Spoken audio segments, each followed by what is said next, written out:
Assalamualaikum warahmatullahi wabarakatuh.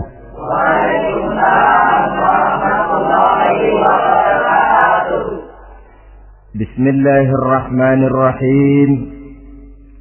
Alhamdulillahi rabbil alamin. Wassalatu wassalamu ala ashrafil anbiya'i wal mursalin. Sayyidina wa maulana Muhammadin wa ala alihi wa sahbihi ajma'in, amma ba'du. Saudara-saudara hadirin, ma'asyiral muslimin rahimakumullah. Salah satu dari rukun iman yang 6 mengajarkan kepada kita untuk beriman dengan adanya hari akhirat. Hari yang dimulai dengan kehancuran alam ini, yang dalam istilah kerennya disebut the last day of the world, di mana air laut tumpah ke darat, planet-planet bertabrakan, gunung meletus, bumi gempa, lalu semua yang bernama hidup mati. Terjadilah kebangkitan setelah mati itu dalam kehidupan yang disebut kehidupan akhirat. Pada kehidupan akhirat itu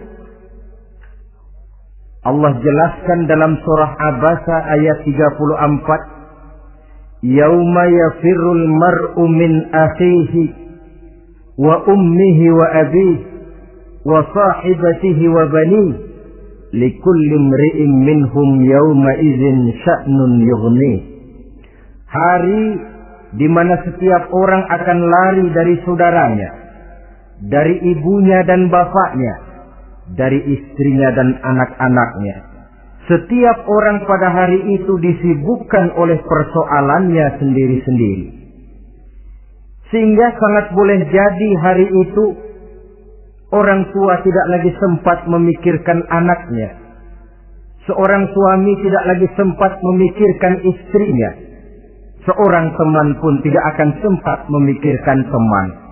Tiap orang sibuk dengan persoalannya sendiri-sendiri untuk mempertanggungjawabkan kegiatan hidupnya ketika di dunia ini. Dalam keadaan semacam itu, di mana orang disibukkan dengan persoalannya masing-masing, ada 7 golongan manusia yang mereka tenang-tenang saja. Orang lain bingung, mereka kalem. Orang lain kepanasan, mereka mendapat keteduhan. Siapa mereka? Inilah yang akan kita jadikan pembicaraan pada pertemuan kita kali ini. Bersumber dari sebuah hadis di mana bersabda Rasulullah sallallahu alaihi wasallam, Sab'atun yuzilluhumullahu yawma la zilla illa zilluh. Ada 7 golongan manusia, kata beliau, yang di akhirat nanti akan langsung mendapat perlindungan dari Allah. Padahal hari itu tidak ada lagi perlindungan selain perlindungan Allah. Sehingga lantaran Allah langsung yang melindungi mereka, maka mereka tidak merasakan lagi kepanasan akhirat. Mereka tidak lagi merasakan kebingungan. Mereka tidak lagi disibukkan oleh persoalan, lantaran mereka langsung dilindungi oleh Allah Subhanahu wa ta'ala. Siapa gerangan yang 7 orang ini? Marilah kita lihat satu persatu dengan harapan mudah-mudahan kita termasuk salah satu di dalamnya. Amin ya rabbal alamin. Manusia pertama yang langsung mendapat perlindungan dari Allah, kata Nabi, imamun adil. Pemimpin yang adil. Siapa sih pemimpin itu? Dan apa artinya adil? Saudara hadirin, Secara umum yang dinamakan adil ialah at-tawassut bainal amrayni. Orang yang pandai mengambil sikap jalan tengah dari dua persoalan yang dihadapinya. Biasanya tidak berat ke kiri, juga tidak berat ke kanan. Itu yang disebut adil. Orang yang tidak hanya sekedar bisa menuntut kewajiban dari seseorang, tapi juga bisa memberikan hak kepada orang itu juga disebut adil. Lalu pemimpin itu siapa? Setiap kita adalah pemimpin. Yang besar kecilnya kepemimpinan kita bergantung kepada apa yang kita pimpin. Dan sudah barang tentu bahwa setiap pemimpin akan dimintakan pertanggungan jawab dari apa yang dipimpinnya. Seorang pemimpin yang adil, dia menaungi orang-orang yang dipimpinnya dalam kehidupan di dunia ini. Pantas kalau di akhirat nanti Allah langsung menaungi mereka. Oleh karena itu, pemimpin merupakan suatu amanah. Jabatan di samping dia merupakan amanah juga merupakan nikmat. Dan nikmat itu akan bergantung kepada pandai atau tidak kita mensyukurinya. Beberapa contoh dalam sejarah bisa kita lihat. Seorang bernama Umar bin Abdul Aziz. Pada saat beliau secara aklamasi dipilih menjadi pemimpin, menjadi presiden, ucapan yang pertama keluar dari mulutnya, Inna lillahi wa inna ilaihi raji'un. Coba bayangkan ini. Dipilih jadi pemimpin, diangkat jadi presiden, bukan alhamdulillah, malah inna lillahi wa inna ilaihi raji'un. Kenapa? Dia anggap jabatan itu adalah amanah. Menyia-nyiakan amanah berarti khianat, dan khianat ini adalah dosa besar. Pantaslah kalau Allah Subhanahu wa taala memperingatkan, nikmat bisa saja berubah menjadi azab kalau kita tidak pandai mensyukurinya. La in syakartum la azidannakum wa la in kafartum inna azabi lasyadid. Kalau kamu pandai bersyukur, aku tambah nikmatku. Tapi kalau kamu tidak pandai bersyukur, kamu ingkar, kamu lupakan nikmat Allah, awas, azabku amat pedih, kata Allah. Jadi berdasarkan logika dari ayat ini bisa kita katakan orang kaya. Ada orang kaya nggak di sini? Ada orang kaya nggak? Yang kaya tolong dengerin. Orang kaya itu bisa masuk surga karena hartanya. Pun orang kaya banyak yang masuk neraka juga gara-gara hartanya. Tergantung syukur apa tidak syukur. Orang alim. Ada yang alim di sini? Tolong dengerin orang alim. Yang ustadz, yang kiai. Orang alim bisa saja masuk surga karena ilmunya. Dan orang alim pun bisa masuk neraka karena ilmunya. Pejabat. Ada pejabat? Pejabat itu bisa masuk surga karena jabatannya. Pun pejabat itu bisa masuk neraka karena jabatannya. Bergantung syukur apa tidak. Kalau ada orang kaya, hartanya didapat dari jalan yang halal, berusaha menurut yang disyariatkan oleh Allah. Lalu hartanya itu tidak cuma untuk ditumpuk 7 turunan, namun juga berfungsi sosial. Dia bantu pembangunan masjid, dia makmurkan majelis taklim, dia santuni yatim piatu. Orang kaya macam itu dengan hartanya, insya Allah bisa sampai ke surga. Tapi kalau ada orang kaya, hartanya didapat dari segala macam cara, asal harta tercapai segala cara halal. Perlu jilat atas, perlu injak bawah, perlu sikut kiri kanan, sikut kiri kanan. Setelah dapat harta lalu pelitnya 17 setan. Tidak mau zakat, infak, apatah lagi sedekah. Orang kaya macam itu dengan hartanya bisa masuk neraka. Na'udzubillah min. Ada orang alim, dengan ilmunya dia bimbing umat. Dia katakan yang halal itu halal, yang haram itu haram. Dia katakan yang hak itu adalah hak, yang batil adalah batil. Dia tidak peduli apapun resikonya. Orang alim semacam itu dengan ilmunya bisa sampai ke surga. Tapi kalau ada orang alim, dengan ilmunya dia malah membodoh-bodohi orang yang memang sudah bodoh. Yang halal dibilang haram, yang haram dibikin remeng-remeng. Menjadi penjilat kesana kemari. Orang alim semacam itu bisa masuk neraka karena ilmunya. Begitu juga pejabat, pemimpin. Kalau dengan jabatannya sebagai pemimpin dia berlaku adil, menaungi rakyatnya. Orang besar salah dihukum, orang kecil salah juga dihukum. Tidak hanya pandai menuntut kewajiban, tapi juga pandai memberikan hak. Pemimpin yang adil semacam ini mensyukuri nikmatnya jabatannya, dia bisa sampai ke surga karena jabatannya. Tapi kalau dengan jabatannya dia berlaku sewenang-wenang, yang besar salah didiamkan, yang kecil salah segera ditegakkan hukum, hanya pandai menuntut kewajiban dari rakyatnya tapi tidak pandai memberikan hak, maka pemimpin semacam ini lantaran tidak pandai mensyukuri nikmat, bisa saja nikmat itu berubah menjadi azab.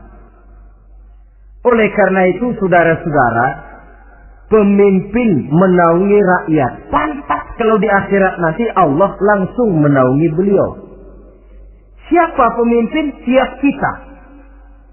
Bapak pemimpin di rumah tangganya, ibu pemimpin bagi anak-anaknya, Pak Lurah memimpin di kelurahannya, Pak Camat memimpin di kecamatannya, pemuda pemimpin bagi dirinya sendiri, akan dimintakan pertanggungan jawab. Kalian para remaja yang hadir di sini memimpin dirimu sendiri. Kau akan ditanya, tanganmu kau lebih banyak gunakan buat apa? Kakimu lebih banyak kau bawa jalan kemana? Lidahmu lebih banyak membicarakan apa? Dan hari pertanggungan jawab nanti kalian jangan berharap akan ada saksi dari luar. Saksinya anggota badan kita sendiri. Dalam surah Yasin Allah jelaskan, Al-yawma nakhtimu ala afwahihim wa tukallimuna aydihim wa tashhadu arjuluhum bima kanu yaksibun. Ada kan di surah Yasin? Ayat berapa? Pokoknya Yasin dah.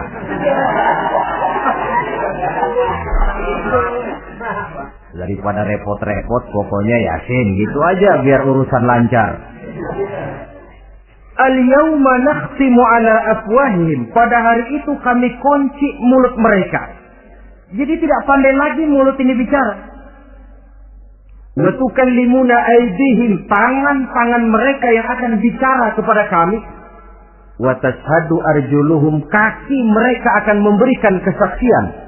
Bima kanu yaksibun, terhadap apa saja yang telah pernah mereka lakukan dalam kehidupan di dunia ini. Hari pertanggungan jawab. Oleh karena itu kalau kita memimpin diri sendiri, berlakulah adil kepada diri sendiri. Nah, lalu masalahnya memang kita mesti adil kepada siapa saja sih? Ada 3 hal pokok yang kita harus berlaku adil. Pertama, adil kepada Allah. Yang kedua, adil kepada sesama makhluk. Dan yang ketiga, adil kepada diri sendiri. Adil kepada Allah artinya apa? Mendahulukan hak Allah daripada kepentingan pribadi. Kalau sudah datang waktu sholat asar misalnya, walaupun sedang enaknya latihan voli, berhentilah dulu sebentar. Sholat kita adil kepada Allah. Adil kenapa? Dalam contohnya dengan sholat misalnya. Sholat itu kan sehari semalam 5 waktu yang wajib. Betul apa betul? 5 waktu. Lah sholat itu, kalau sholat bagus, taruhlah 7 menit. Kalau sholatnya itu kilat, 4 menit. Ada lagi yang kilat khusus, nggak pakai perangko, 2 menit barangkali selesai. Taruhlah 5 menit kita ambil yang bagus. Kalau 5 waktu kali 5 menit kan cuma 25 menit. Sementara Allah memberikan kita hidup ini 24 jam sehari semalam. Cuma 25 menit diminta untuk ibadah kepadanya. Tidak sanggupkah kita berlaku adil? 25 menit ini untuk menghadapmu ya Allah. Sementara Engkau telah memberikan restannya 23 jam 35 menit untuk hidup dalam sehari semalam. Mendahulukan hak Allah daripada kepentingan pribadi. Adil kepada Allah. Adil kepada yang kedua, adil kepada sesama makhluk. Adil kepada manusia, adil kepada binatang, adil kepada alam. Yang kalau prinsip keadilan itu kita langgar akan membawa efek bagi diri kita juga. Manusia sekarang kan tidak adil kepada alam. Misalnya apa? Hutan ditebangi secara liar. Gunung-gunung menjadi gundul. Akibatnya ketika turun hujan terjadi erosi. Banjir melanda kemana-mana. Tanah longsor terjadi. Akibatnya terkena manusia juga kalau mereka sudah tidak menjaga keseimbangan alam ini. Adil kepada orang lain. Apakah itu namanya tetangga, teman, keluarga. Dan yang ketiga, adil kepada diri sendiri. Bagaimana pengertiannya? Mata ini punya hak untuk tidur. Begadang terus tiap malam, tidak adil kepada mata. Nah, ini yang ketawanya paling kencang pasti tukang begadang ini.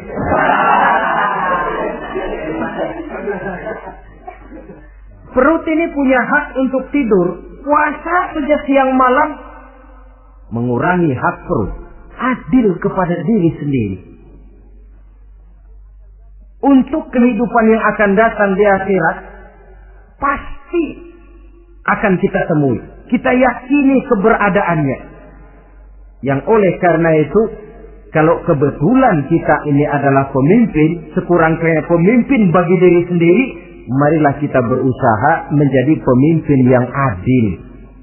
Supaya nanti di akhirat, Allah Subhanahu wa ta'ala memberikan perlindungan langsung kepada kita. Amin. Ya Rabbal Alamin. Ini yang pertama. Lalu yang kedua, orang yang akan langsung mendapat perlindungan dari Allah, syab nasha'a fi ibadatillah. Orang muda yang tekun beribadah kepada Allah. Anak muda yang rajin ibadah. Kenapa kok Nabi bilang anak muda, bukan orang tua? Apa orang tua yang rajin ibadah Allah enggak senang? Tentu Allah senang. Cuma Allah lebih senang lagi kalau ada anak muda yang rajin ibadah. Sebab apa? Kondisi psikologis. Kalau ada orang tua rajin ibadah itu mah pantas. Emang udah waktunya. Ada orang sembahyangnya rajin, masuk masjid, masuk maghrib, keluar isya, malam tahajud, tahlilnya mantap. Umurnya berapa? 70. Enggak istimewa. Itu memang sudah mestinya. Lagian kalau sudah 70 masih bandel aja, kapan mau taubat? Tapi kalau ada anak muda, darahnya masih mengalir dengan panas, dia masih berusaha mencari bentuk-bentuk kepribadian dalam dirinya, dia masih mudah terpengaruh oleh lingkungan, tapi dia sanggup memblokir itu, disalurkannya di jalan Allah, dia tekun beribadah. Allah cinta betul pemuda semacam itu. Sehingga nanti di akhirat mereka langsung mendapat perlindungan dari Allah Subhanahu wa ta'ala. Selalu pembangunan yang mengarah kepada modernisasi diikuti dengan proses pergeseran nilai. Dalam kondisi semacam ini, kehidupan remaja pemuda yang masih mencari identitas dan pembentukan kepribadiannya mudah terpengaruh oleh hal-hal yang ada di sekelilingnya. Sehingga sangat boleh jadi apa yang dianggap orang dulu tabu, lalu dianggap biasa. Yang aneh-aneh malah dijadikan model. Yang dilarang malah nekat diterjang. Di mana norma dan kaedah-kaedah moral tidak lagi mendapat perhatian yang wajar. Dalam kondisi semacam ini terjadilah proses peluncuran moral. Dan hampir di mana-mana kehancuran suatu bangsa dimulai dengan kehancuran moral daripada generasi mudanya. Oleh karena itu pemuda yang tekun ibadah ini sangat positif dampaknya dalam kerangka pembangunan umat. Pak, ibadah itu apa sih? Kalau jadi pemuda yang tekun ibadah, apa kemana-mana mesti bawa tasbih? Mungkin. Apa mesti pakai peci terus? Boleh jadi. Apa kemana-mana mesti pakai kain sarung? Ya tidak juga. Ibadah kan artiannya luas. Segala perbuatan yang diperintah dan karenanya bertujuan mencapai ridho Allah, itu bernama ibadah. Kalian remaja berangkat menuntut ilmu, pergi pagi pulang siang, membekali diri, menuntut ilmu itu ibadah. Kalian pulang ke rumah, ibu bapak memerintah, taat kepada orang tua, ibadah. Membersihkan lingkungan, ibadah. Bahkan jaga di waktu malam pun kalau untuk dengan niat, bismillah, saya jaga malam ini untuk ketenangan rakyat supaya mereka tekun dan tenang melaksanakan ibadah. Itu tercatat sebagai amal soleh yang bernilai ibadah. Jadi tidak cuma sekedar sujud, tidak cuma sekedar baca Quran. Seluruh aspek kehidupan manusia yang diperintah Allah dan yang bertujuan mencari ridho Allah, itu bernilai ibadah. Pemuda yang tekun melaksanakan ibadah kepada Allah. Apalagi terutama adik-adik remaja yang hadir pada kesempatan ini. Masa muda itu masa yang paling indah memang. Sampai orang Kulon bilang, there is not delightful memorize. Ya Barat itu kan Kulon. Saya lebih senang pakai orang Kulon saja. There is not delightful memorize and then the youth moment. Bahwa tidak ada masa yang lebih indah selain masa muda. Tapi masa muda yang katanya indah itu sebentar. Sebentar sekali. Kalau kita tidak pandai memanfaatkannya dengan sebaik-baiknya, boleh jadi dia akan hilang tanpa sesuatu yang ada artinya buat hari depan. Dan hari depan itu sebagian besar ditentukan oleh masa muda sekarang ini. Karena itu kepada yang muda saya berpesan, pergunakanlah masa muda itu dalam ketekunan beribadah kepada Allah. Ibadah dalam artian yang seluas-luasnya. Jangan seperti pepatah orang itu. Kelapa muda katanya kupas-kupasin, kelapa tua tinggal batoknya. Selagi muda puas-puasin, udah tua tinggal bongkoknya. Iyalah, kalau dipuas-puasin dalam arti yang positif, boleh. Mumpung masih muda, puas-puasin nuntut ilmu. Mumpung masih muda, puas-puasin ibadah. Mumpung masih muda, puas-puasin berbakti kepada kedua orang tua. Puas-puasin dalam artian yang positif tentu saja bagus. Tapi kalau puas-puasin dalam arti menghambur umur untuk sesuatu yang mubazir, bergadang di pinggir-pinggir jalan, lalu mulai berkenalan dengan morfin, narkotik, ganja, terperangkap oleh budaya-budaya modern yang menyesatkan, terpancing oleh model-model baru yang kelihatannya menarik tapi sebenarnya tidak bermanfaat. Entah pada akhirnya akan mendatangkan penyesalan kepada kita saja. Coba, belakangan ini saya dengar di Jakarta akan ada satu festival yang disebut Festival Ngeceng.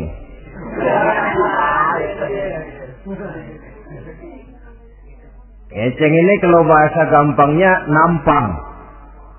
Jadi itu biasanya muda-mudi diri di pinggir-pinggir jalan, pakai kacamata hitam, pakaian warna-warni, rambut dicat sedemikian rupa supaya menarik perhatian.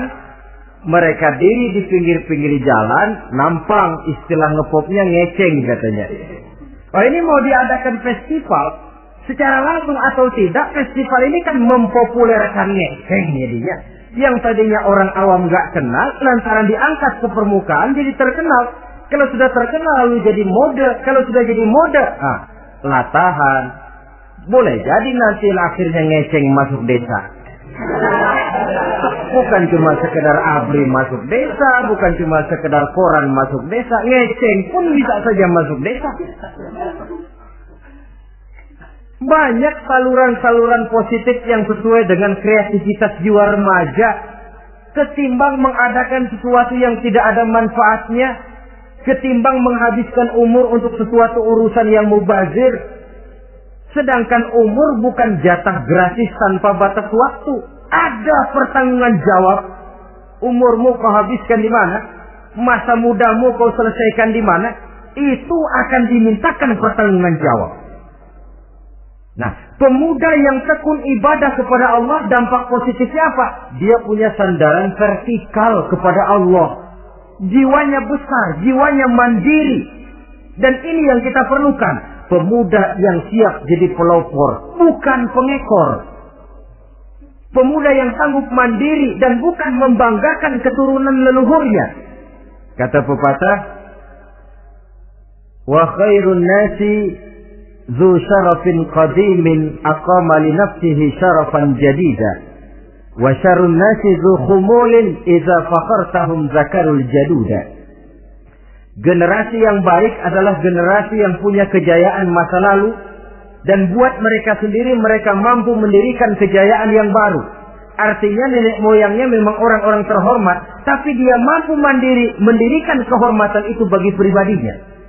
Sebaliknya, generasi yang paling jelek adalah generasi pemalas, yang kalau orang lain kelihatan lebih hebat, dia sebut-sebut nenek moyangnya. Lu sih belum apa-apa, bapak gua dong. Bapak gua katanya. Lu sih belum apa-apa, om saya dong. Tante saya dong. Kerjanya cuma membangga-banggakan leluhur. Dia sendiri tidak ada apa-apanya. Ini generasi yang paling jelek. Kalau orang kelihatan lebih hebat, dia sebut leluhurnya. Sementara dia sendiri nol nilainya, tanpa ditunjang oleh fasilitas leluhurnya. Pasukan pemuda mandiri macam ini yang kita perlu. Bukan sekedar pasukan pemuda oke bos, kulun nuwun, yes sir, yes man, kumaha juragan wae.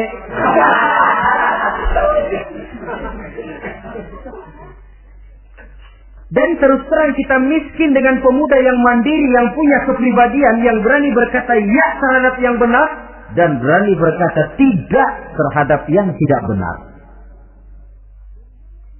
Dari mana ini didapat? Sandaran vertikal dalam bentuk ibadah kepada Allah akan memantapkan jiwa, membersihkan hati, sehingga dia akan berfungsi seperti radar. Sandaran vertikalnya cuma kepada Allah.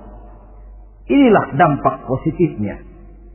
Karena itu, tentu saja kita berharap sekurang-kurangnya pemuda-pemudi yang hadir pada kesempatan ini menjadilah pemuda-pemudi yang tekun beribadah kepada Allah. Amin. Amin. Nah, baiklah ya. Itu tadi yang kedua. Kita lanjutkan sekarang yang ketiga. Orang yang akan langsung mendapat perlindungan dari Allah. Kata Nabi, rajulun qalbuhu mu'allakun bil masjid. Seseorang yang hatinya selalu terpaut kepada masjid. Apa arti terpaut kepada masjid ini? Apa orang yang gak pernah keluar-keluar dari masjid? Tentu saja bukan. Apa gunanya di dalam masjid terus kalau kerjanya cuma tidur doang? Maksud terpaut kepada masjid ini, hatinya selalu berpikir bagaimana memakmurkan masjid. Jasadnya boleh saja ada di kantor, boleh saja ada di pasar, boleh ada di sawah, boleh ada di ladang. Tetapi hasil daripada usahanya dia lalu berpikir bagaimana memakmurkan masjid. Sebab apa? Masjid merupakan center of activity, pusat daripada kegiatan umat. Kalau kita lihat fungsi masjid di zaman Rasul, Di masjid beliau berdakwah, di masjid beliau mengatur negara, di masjid beliau mengadakan perundingan, di masjid beliau bermusyawarah dengan para sahabat. Pusat daripada kegiatan umat. Dan memakmurkan masjid ini dasarnya tidak lain karena iman kepada Allah. Prinsipnya bagaimana kita menghidupkan masjid dan bukan mencari hidup di masjid. Kalau sudah prinsipnya dibalik, bukan menghidupkan masjid tetapi mencari hidup di masjid, saya khawatir masjid akan ambruk. Nyatanya kadang-kadang masjid kita ini fungsinya belum maksimal. Kadang-kadang ada kok masjid yang bukanya cuma seminggu sekali.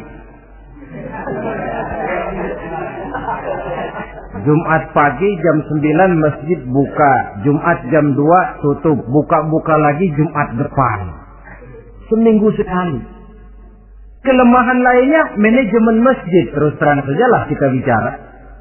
Kadang-kadang pengelolaannya ketua masjid bapaknya, khatib mantunya, sekretaris ponakannya, imam Bilal cucunya. Gak ada orang lainnya. Ya kalau bagus kepengurusannya tidak apalah. Tapi kadang-kadang kelemahannya ialah bagaimana menciptakan manajemen masjid yang baik sehingga masjid bisa berfungsi sebagaimana fungsinya di zaman Rasulullah Sallallahu Alaihi Wasallam. Apalagi belakangan ini ada kecenderungan yang membuat kita optimis, gembira. Remaja, pemuda-pemudi mulai gemar datang ke masjid. Berkumpul membentuk remaja masjid, remaja musola, mengadakan kegiatan majelis taklim yang mingguan, yang bulanan, aksi sosial, yang semuanya bermuara dari kehidupan masjid. Sesuatu yang menggembirakan. Dan sudah sepatutnya para pengelola masjid membuka pintu untuk bisa mengatur masjid menurut manajemen yang diharapkan oleh umat. Karena bagaimanapun di masjid dua jalur komunikasi, bahasa kerennya two-way traffic communication, itu bisa kita laksanakan. Yaitu hablum minallah wa hablum minan nas. Berhubungan kepada Allah dan berhubungan kepada sesama manusia bisa terlaksana di masjid. Berhubungan dengan Allah jelas saja lewat sholat misalnya. Berhubungan dengan sesama manusia jelas saja lewat musyawarah, lewat majelis taklim, lewat kegiatan-kegiatan yang menciarkan agama. Dan begitu selanjutnya. Saudara hadirin yang saya hormati, memakmurkan masjid sebagai rumah Allah. Sebab dalam hadis kursi Allah katakan, inna buyuti fil ardi al masajid wa inna zuwari fiha ummaruha. Rumahku di permukaan bumi adalah masjid-masjid, kata Allah. Dan orang-orang yang memakmurkan masjid, orang yang datang ke masjid adalah tetamuku. Kalau Allah memerintahkan kita menghormati tamu, tentu Allah lebih tahu bagaimana menghormati tamunya sendiri. Allah mengajarkan kita, hormatilah tamumu. Sekarang kita yang menjadi tamunya Allah dengan datang ke masjid, dengan memakmurkan masjid, Allah lebih tahu menghormati tamunya. Ini yang ketiga.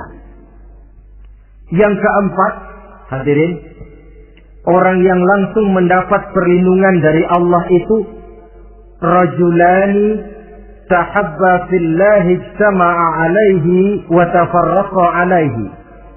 Dua orang yang menjalin persaudaraan, yang bertemu dan berpisah karena Allah, bersaudara karena Allah. Bukan karena orang punya pangkat tinggi lalu kita temani, bukan karena orang kaya lalu kita dekati, tetapi karena Allah. Kau di jalan Allah, mari kau saudara saya. Kau keluar dari jalan Allah, maaf sajalah, bawalah dirimu sendiri, saya akan membawa diri saya. Lebih baik sendiri daripada berteman jahat. Berdua memang lebih baik daripada sendiri, tapi sendiri lebih baik daripada berteman jahat. Maksudnya apa ini? Sederhana dalam benci, sederhana dalam cinta. Ukurannya Allah. Al-Quran mengisyaratkan, wa asa an tuhibbu syai'an wa huwa syarrul lakum, wa asa an takrahu syai'an wa huwa khairul lakum. Sangat boleh jadi, kata Allah, kamu menyenangi sesuatu padahal akibatnya tidak baik bagi kamu. Dan sangat boleh jadi kamu membenci sesuatu padahal akibatnya baik bagi kamu. Nah, mari kita lihat. Kalau orang bersaudara cuma karena temannya itu punya pangkat tinggi, saya yakin kalau temannya pensiun, persaudaraannya akan selesai sampai di situ. Kalau kita mencari teman cuma karena dia kaya, suatu saat dia jatuh bangkrut, jatuh miskin, persaudaraan akan selesai sampai di situ. Tapi kalau karena Allah yang bisa memisahkan kita apabila orang sudah keluar dari jalur yang diridhoi oleh Allah Subhanahu wa taala. Oleh karena itu, kepada semua hadirin, mari menjalin persaudaraan dalam bentuk ideal yang diajarkan oleh Islam, nilai persaudaraan yang diikat oleh akidah. Kalaupun harus benci, bencilah sederhana, tidak habis-habisan ngebenci orang. Kalaupun harus cinta, cintalah sederhana. Boleh jadi yang hari ini kita benci bukan main, besok kita senangi. Mungkin yang hari ini kita cintai mati-matian, besok sudah berubah menjadi yang kita benci. Sederhana saja, tidak usah berlebih-lebihan. Kalau nilai persaudaraan yang diajarkan ini bisa kita wujudkan, persaudaraan yang diikat dengan nilai akidah, maka dari persaudaraan semacam itu, insya Allah kita bisa berbuat banyak untuk kepentingan diri, keluarga, masyarakat kita pada umumnya. Ini kelompok yang keempat.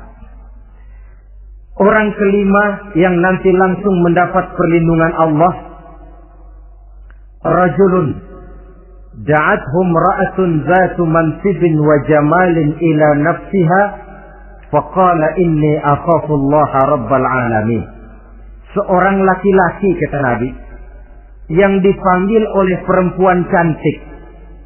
Laki-laki normal dipanggil oleh perempuan cantik. Untuk apa? Diajak melakukan perbuatan yang negatif. Tidak ada orang yang tahu. Tempatnya sepi. Apa yang terjadi? Orang ini berkata, inni akhafullaha rabbal alamin. Maaf saja, saya takut kepada Allah.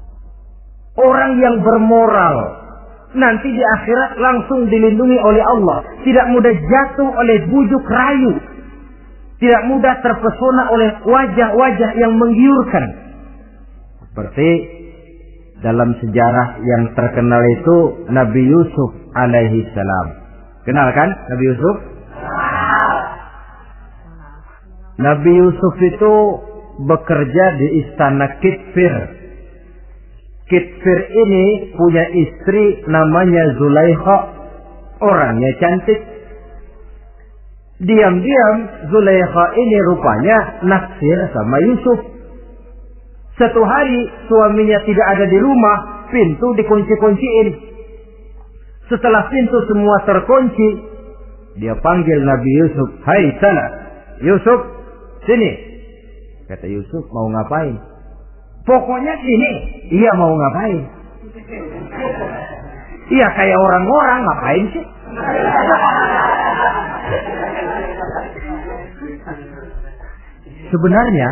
Sebenarnya ini Zulaikha senang kepada Yusuf, Yusuf pun demikian.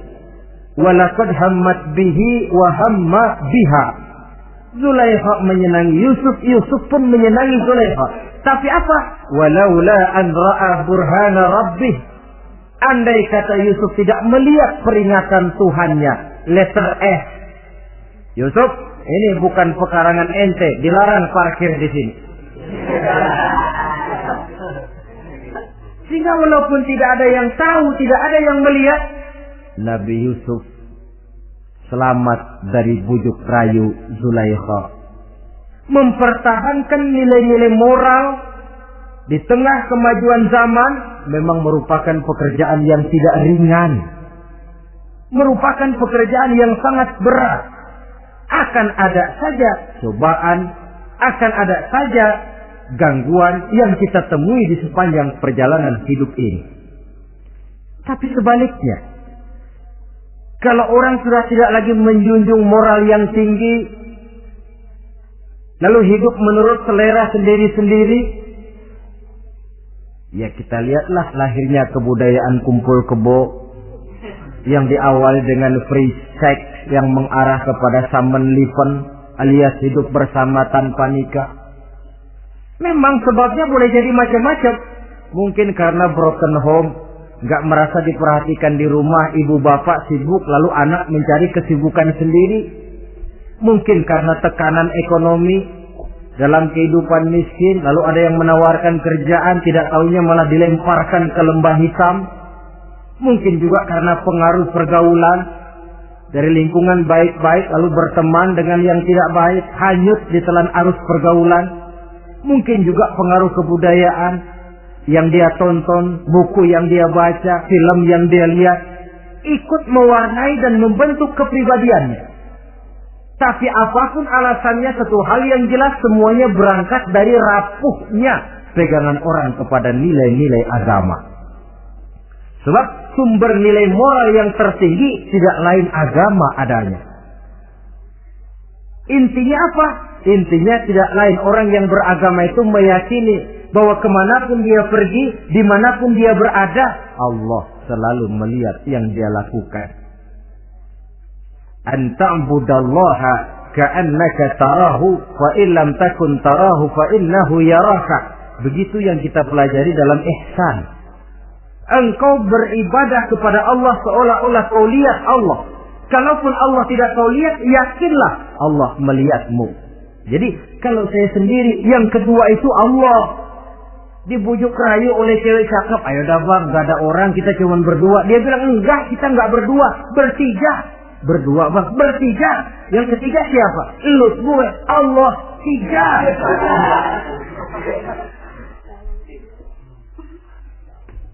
Di kantor mau korupsi dia kasak kusuk, gerasak berusuk cari apa yang seharusnya menjadi hak orang lain. Tidak ada yang lihat, tapi dia tidak sendiri. Saya berdua. Yang kedua, Allah. Merasakan kehadiran Allah dekat dalam hidup. Nilai moral semacam ini menyelamatkan masyarakat. Pantas kalau orang semacam ini di akhirat nanti langsung mendapat perlindungan dari Allah Subhanahu wa ta'ala.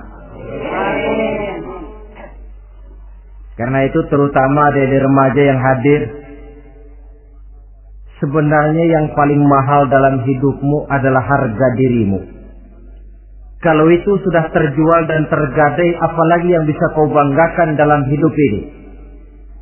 Titel yang berenteng barangkali, harta yang banyak, mobil yang serba berkilat barangkali. Tidak akan banyak manfaatnya kalau sudah dimulai dengan kehancuran daripada harga diri. Tidak ada yang lebih mahal daripada harga diri. Jagalah itu baik-baik.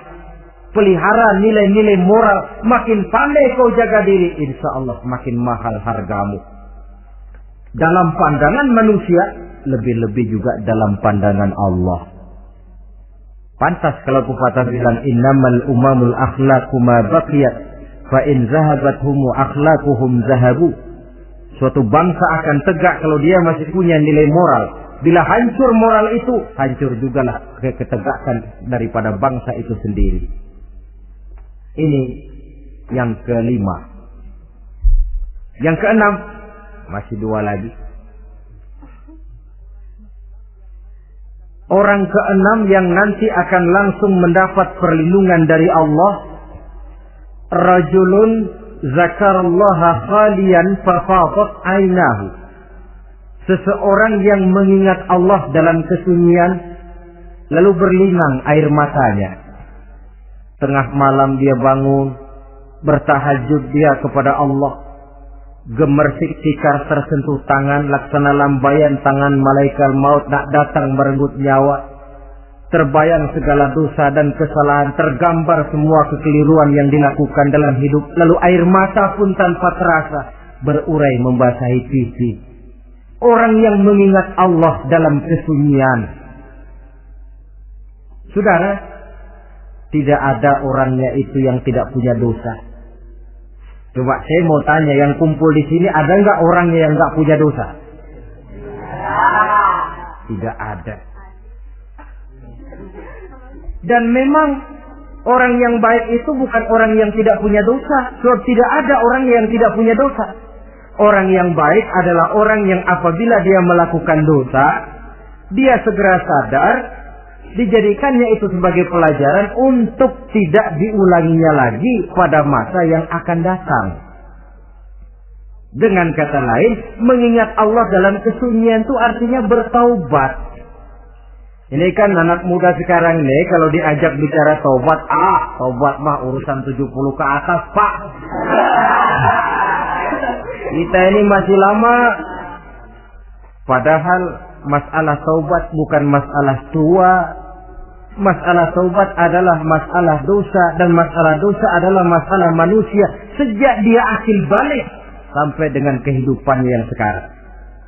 Sengaja atau tidak, besar atau kecil, ringan atau berat, tiap kita mesti mempunyai yang namanya dosa.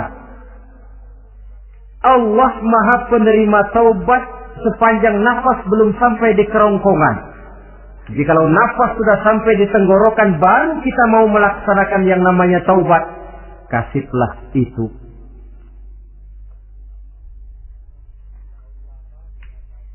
Para ulama mengatakan, la saghair ma'al istimrar, wala kabair ma'al istighfar. Tidak ada dosa kecil kalau ditumpuk terus. Dan tidak ada dosa besar kalau diikuti dengan istighfar, permohonan ampun kepada Allah. Jadi jangan menganggap, ini dosa kecil, ini dosa kecil, ditumpuk-tumpuk, lah jadi gede juga. Tidak ada dosa yang kecil kalau dikerjakan terus-menerus. Dan tidak ada dosa yang besar kalau diiringi dengan istighfar. Dalam kehidupan ini, apabila dosa sudah bertumpuk, maksiat merajalela, munkarat menjadi jadi, Allah tidak akan segan-segan menurunkan azab. Azabnya itu bisa dalam bentuk bencana alam, banjir namanya, kebakaran merajalela namanya, gempa bumi namanya, bendungan pecah namanya, reaktor atom bocor namanya. Namanya boleh jadi macam-macam. Sebab apa? Al-Quran memberikan jaminan, wa ma kana Allahu liyu'adzibahum wa hum yastaghfirun. Allah tidak akan menurunkan azab selama di tengah masyarakat manusia masih banyak orang yang istighfar kepada Allah. Jadi hakikatnya kita ini berhutang jasa kepada orang yang rajin sujud, rajin mohon ampun kepada Allah. Lantaran mereka barangkali azab tidak diturunkan oleh Allah kalau melihat banyaknya sudah munkarat dan maksiat. Mengingat Allah dalam kesunyian, tengah malam, waktu yang mustajabah, terutama sepertiga malam yang akhir, situasinya lain. Gak percaya boleh coba, nyoba kan gak bayar. Coba kalian bangun tengah malam, tahajud, kalian akan menemukan satu suasana yang lain daripada misalnya kalau kalian sembahyang zuhur tengah hari panas terik di tengah banyak orang. Hati bergetar. Segala kekeliruan yang pernah kita kerjakan lalu terbayar, dan air mata tanpa terasa, tanpa diundang bahkan berurai membasahi pipi. Ya Allah, alangkah nikmatnya suasana macam itu. Menciptakan perasaan dekat dengan Allah. Terwujud kedamaian batin. Dan ini yang banyak dicari orang sekarang. Yang kadang-kadang karena terlalu ingin mencari kedamaian lalu keliru jalan. Yang bertapa di gua-gua katanya nyepi dari kehidupan manusia. Memencilkan diri dengan cara-cara yang mereka atur sendiri.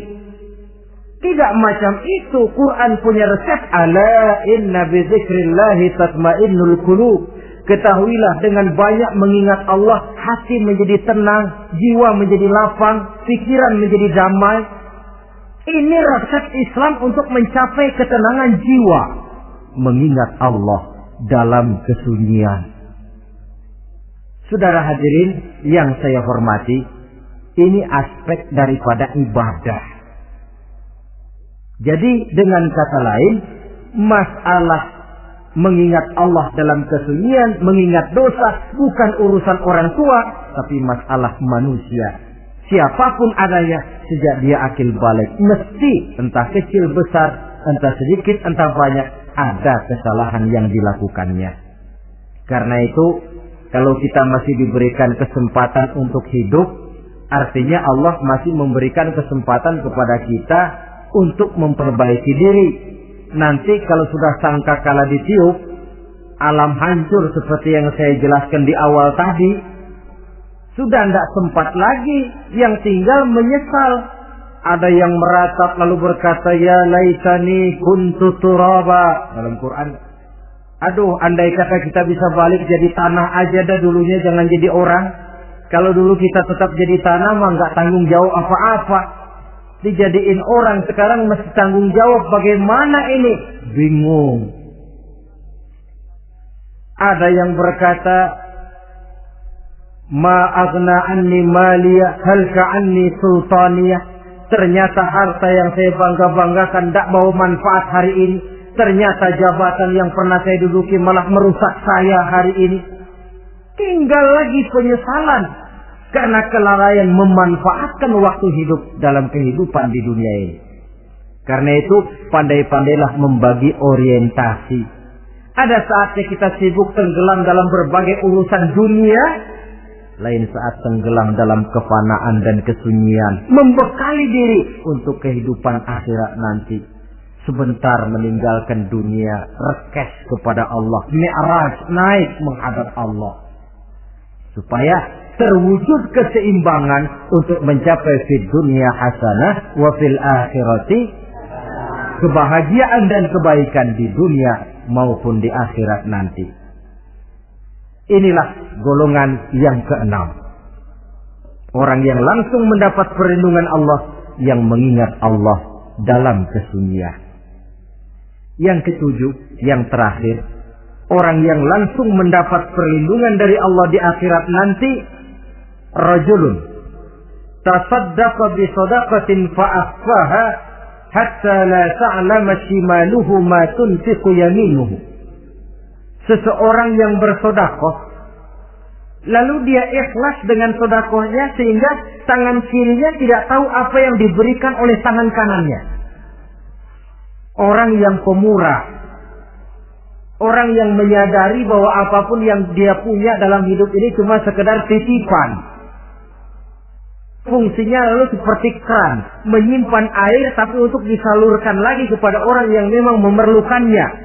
Alangkah nikmatnya kalau Allah memberikan kepercayaan kepada kita untuk menjadi penyalur, distributor rezeki.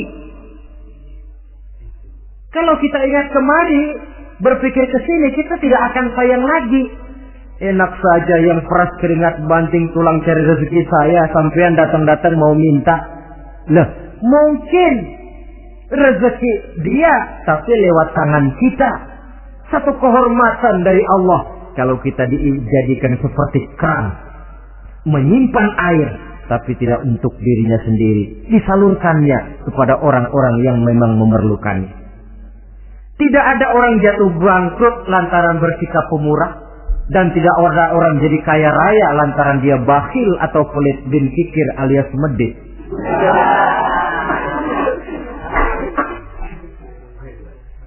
Dalam kitab Riyadhus Shalihin kita baca, tiap pagi ke alam ini turun dua malaikat. Cuma kita nggak tahu. Dua-duanya berdoa, yang sebelah kanan berdoa, yang sebelah kiri berdoa. Kata yang sebelah kanan doanya tiap pagi ini. Kata yang malaikat yang satu dia berdoa, Allahumma a'ti munfiqan khalafa. Ya Allah, kepada orang-orang yang suka infak, kepada orang-orang yang suka memberi, kepada orang-orang yang pemurah, gantilah mereka dengan yang lebih baik dari apa yang telah mereka berikan. Lalu malaikat yang satu berdoa, Allahumma a'ti mumsikan talafa. Ya Allah, kepada orang-orang yang mumsik, bakhil, kikir, berilah mereka kerusakan dan kebinasaan di dalam harta mereka. Maka lihat sajalah, Orang kaya tapi pelit, ada saja jalan yang kira-kira duitnya bakalan jadi keluar dan gak ada pahalanya. Apa kena musibah lalu berobat sekian juta, apa kemalingan, apa ditipu orang, ada saja cara duitnya keluar yang gak ada pahalanya. Inilah prinsipnya. Allah mencintai orang pemurah. Dalam hadis qudsi, uhibbu ahlas saqa wa hubbi lil faqir sakhi asad. Aku cinta kepada orang yang pemurah, tapi aku lebih cinta kepada orang miskin yang pemurah. Orang kaya pemurah Allah cinta, orang miskin pemurah Allah lebih cinta. Kenapa? Nilainya lain. Orang kaya sedekah 500, orang miskin sedekah 500, sama 500 ya, tapi saya yakin pahalanya lebih besar buat si miskin.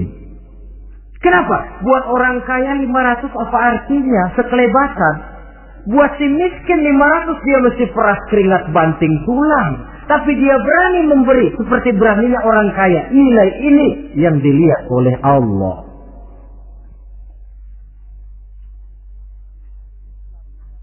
Islam mengakui hak milik pribadi, tapi harus berfungsi sosial. Di dalam harta yang kita miliki itu ada haknya masjid, ada haknya yatim, ada haknya madrasah. Dan Allah Subhanahu wa ta'ala bisa, saya katakan di awal tadi, merubah nikmat menjadi azab kalau kita tidak pandai mensyukurinya. Bersyukur kalau diberikan harta artinya mempergunakan harta itu sesuai dengan kehendak yang memberinya. Allah memberikan harta kepada kita. Apa yang Allah kehendaki? Supaya harta itu berfungsi sosial. Milik pribadi silakan, tapi berfungsi sosial dalam kehidupan. Kita terus terang saja, umat Islam ini bukan tidak punya potensi, tapi tidak pandai menginventarisir potensi.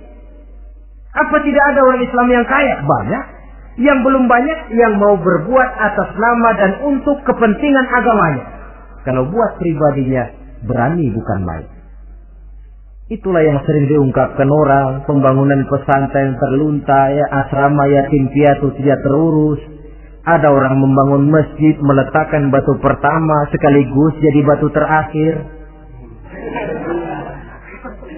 Setelah itu la yamutu wa la yahya, mau dibilang hidup tidak kelihatan geraknya, mau dibilang mati pun tidak ketahuan kuburannya.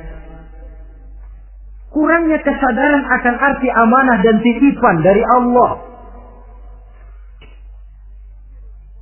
Lahirlah korun-korun abad 20. Kalian tahu sejarah korun? Saking kayanya korun, kunci gudang hartanya itu saja onta yang bawa. Itu baru kunci itu. Onta yang bawa. Ketika orang tanya, "Anna laka hadza ya Korun?" Hartamu begini banyak, dari mana kau dapat Korun? Ya saya usaha, tidak ada hubungannya sama Tuhan katanya. Apa yang terjadi? Lantaran kekurang ajarannya melupakan nikmat. Korun dan seluruh harta bendanya ditenggelamkan Allah oleh gempa bumi. Makanya orang sekarang kalau dia maco ketemu harta, apa katanya? Gue dapat harta karun. Peninggalan si korun itu barangkali dahulunya. Saudara-saudara, oleh karena itu, kalau kita oleh Allah diberikan amanah berupa harta, pandailah bersyukur dan jadilah orang yang ikhlas dalam bersedekah. Nah, inilah pertemuan kita pada kali ini. Walaupun singkat, mudah-mudahan sekali lagi kita termasuk salah satu di antara 7 golongan yang di akhirat nanti langsung mendapat perlindungan dari Allah. Terima kasih banyak atas segala perhatian. Mohon maaf atas segala kekurangan. Usikum wa nafsi bitaqwallah. Wassalamualaikum warahmatullahi wabarakatuh.